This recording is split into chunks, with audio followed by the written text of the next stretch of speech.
All right, who are we talking to next?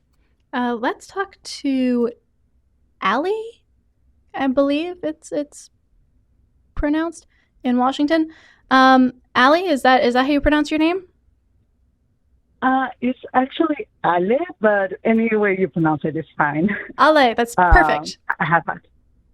Okay, thank you. Awesome. Welcome to the show. You wanted to talk about an argument for bodily autonomy. Is that correct? Yeah, let me tell you a little bit of my background to say where I'm coming from. I was raised a Catholic, but I have been an atheist now for like several years. Okay. And but even back when I was a Catholic, I was pro-choice. And the way I would always argue on pro of this was to say, from the perspective of reduction of suffering. So I would be like, a fetus is not still a person, and as long as they haven't developed the ability to feel suffer, then it is better to avoid the suffering of them coming to a world that the parents are not prepared to take care of them, and they're going to go to the system, and so on and so on. Yeah. And it's kind of funny, it ties a little bit with the antinatalism that you were discussing a moment back. But it wasn't until I became an atheist and I started watching like all these answer and calming shows. And by the way, I have become a big fan of you two guys. Yay! I discovered you like 2 or 3 months ago, and I binge watch all your previous seasons. Oh, glad you like it. And yeah, no, I love you two. You are great together. And I love the cat. Yeah, I see him in the phone.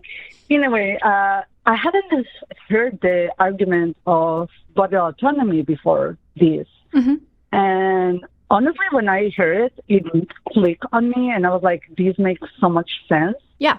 But at the same time, I had a little bit of a conflict with, because pursuing bodily autonomy by itself makes sense to me. It is intuitive correctly to me, but I haven't found a way to argue about like for complete bodily autonomy from the perspective of reducing harm or reducing suffering in a society.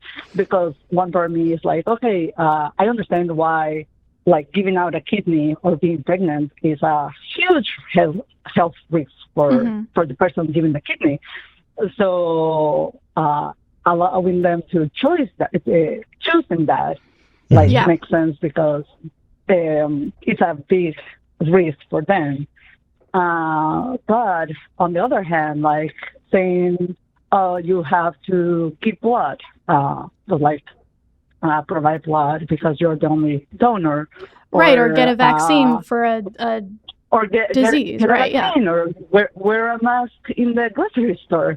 Like all those activities are really not high risk for the person doing the action and contribute a high amount to the reduction of suffering. Yeah, moral calculus is rough. So, it's a whole thing. If I can jump in here, because I think I see the conflict. You've done a really good job of kind of explaining. There are two parts to this argument. There's the harm reduction piece, and then there's the bodily autonomy piece. And how do you juggle those two in a way that actually meets the requirements of both? Because a lot of the time, what is best for an individual might not be best for a group. And at that point, are you sacrificing, reduction of harm for bodily autonomy or vice versa? And yeah, of course. Yeah, this is a big question. And the way that I've been approaching it is I've been putting for myself bodily autonomy on top, or like as that base, which I guess would be the bottom. And then everything else comes from that. I would not, for example, advocate if we found out that there were like people accosting people in the street and force vaccinating them against COVID, I'd be like, that's kind of fucked up. Like, I do not endorse that. That is not good. I mean, it's a funny thing to think about, but like, it's not. It's like something that the founding fathers were fully behind as well. Force vaccinating the populace.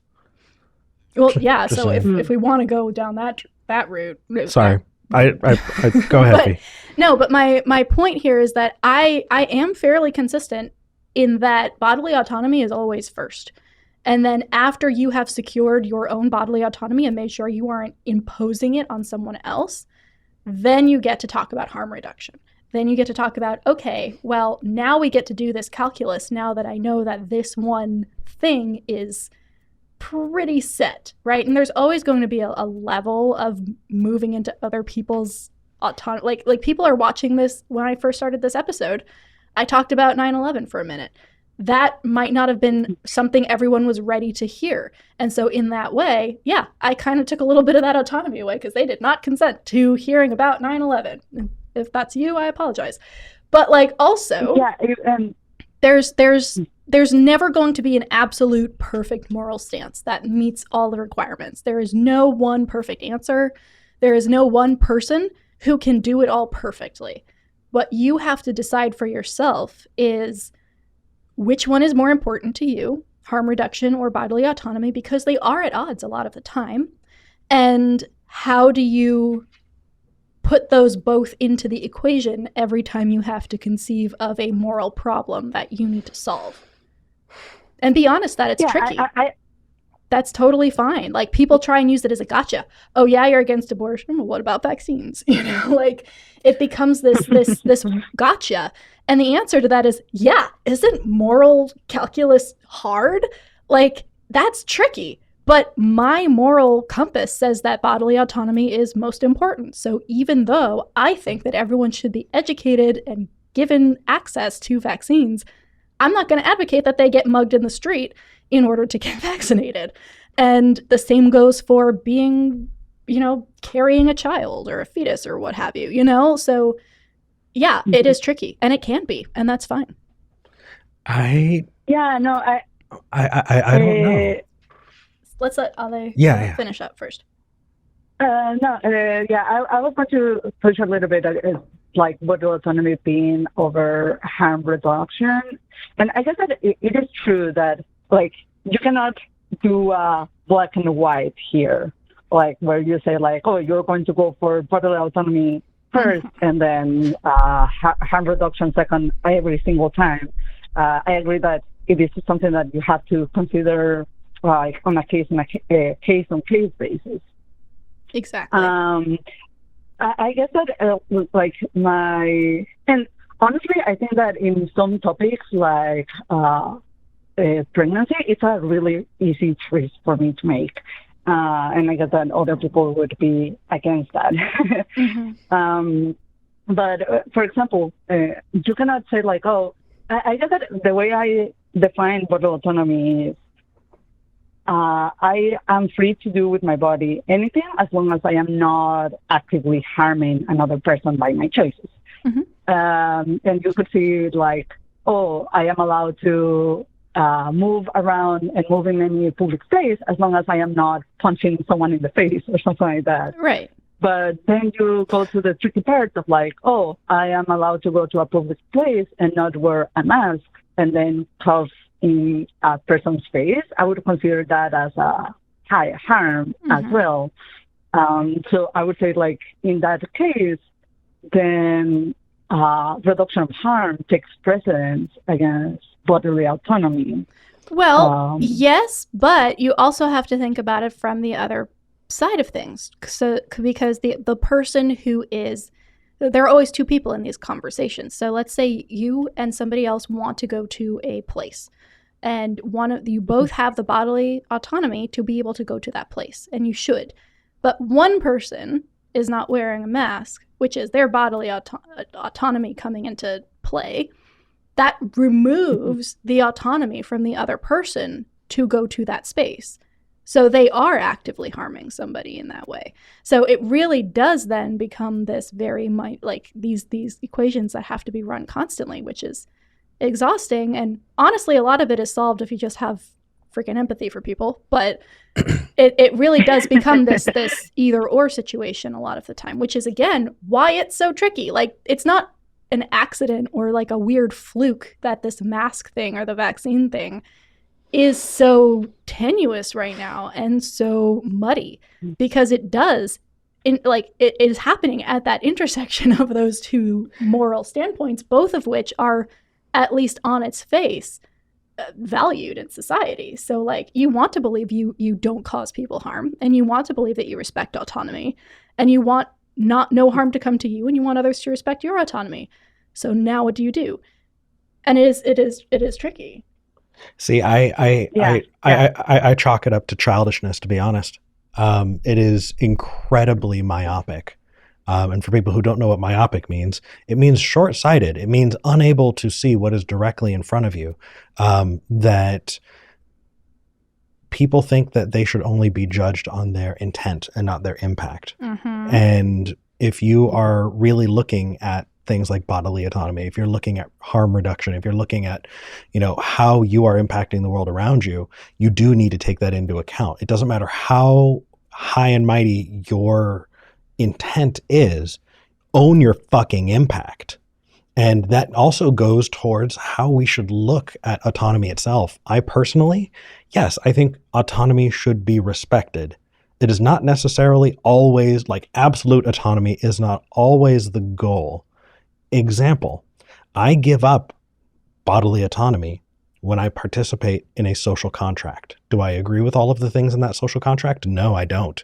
But I'm still involved in a society where if I do certain things, I will get arrested. There are benefits to the social contract and there are downsides to the social contract. But recognizing that and understanding that you are interacting on so many different levels that, giving up some freedoms can give you some benefits.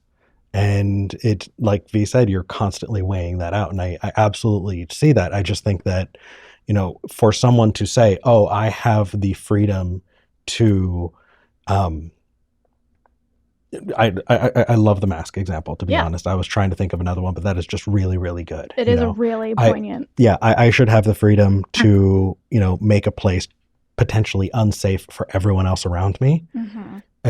Is begging to be judged on your intent instead of taking responsibility for your impact. And I think that you have a lot of people that refuse to take responsibility for themselves, and that's where the problem is. Oh yeah, it is. And that's the other side of this equation, is how people will see you. Like, if you want to go to a coffee shop and not be masked, like, okay, you have made that moral judgment for yourself. Everyone else is going to make a judgment about you based on that. And that is not something you can be upset about, right? Like, you need to be able to own that in the same way that, like, and I don't have a second example. No worries. Ale, does that sound kind of like that answers my question in a really big way, because this is what I have been like juggling in my mind, and I was guessing that the answer was going to be like, yeah, bodily autonomy is by itself axiom to be pursued, and yeah, in every situation you will have to like weigh both things in and make a decision about it. Mm-hmm. It is kind of scary because I feel like the same conversation can be flipped, be said on, oh, gotcha then. You believe that everybody should get the vaccine, but you believe that women should have a choice, despite like the harm that we can do to a baby or something like that. Mm-hmm.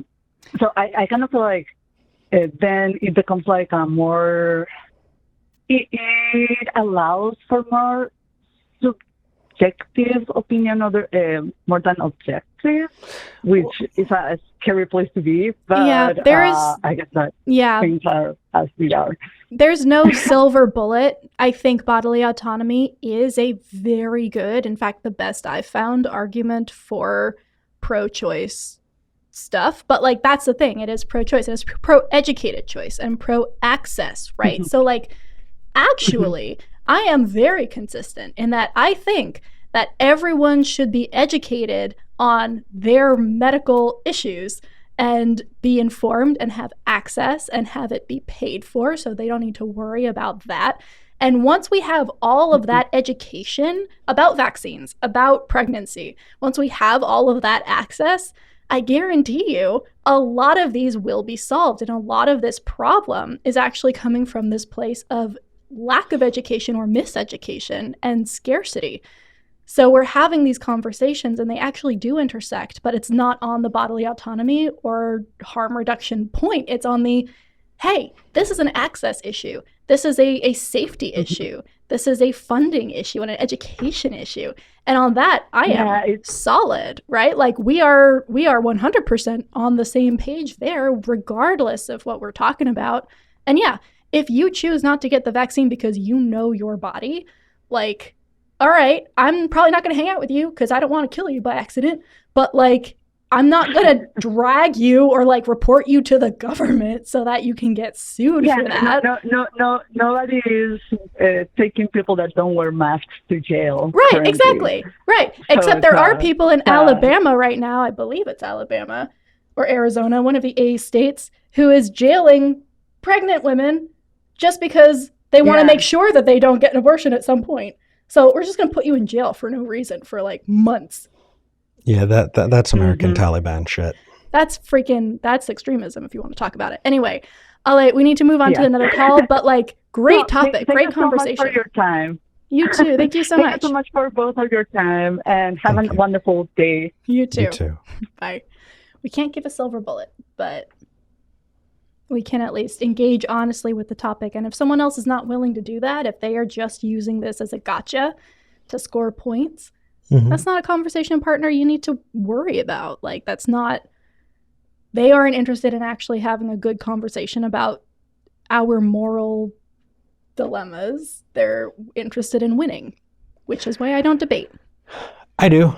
But that's a different discussion because I see value in it. By the way, before we move on to the next call, I just want to let you know that I have my legs crossed and I'm sitting on my feet and I have a cat now on my lap. Yeah. Which means that I can't feel my feet. So it's going to be weird after the show. It's going to collapse. Yep. But we're going to do our best. And she is just so happy right now. Oh, yeah. She's good. She likes the camera. All right. Oh, my goodness. All right.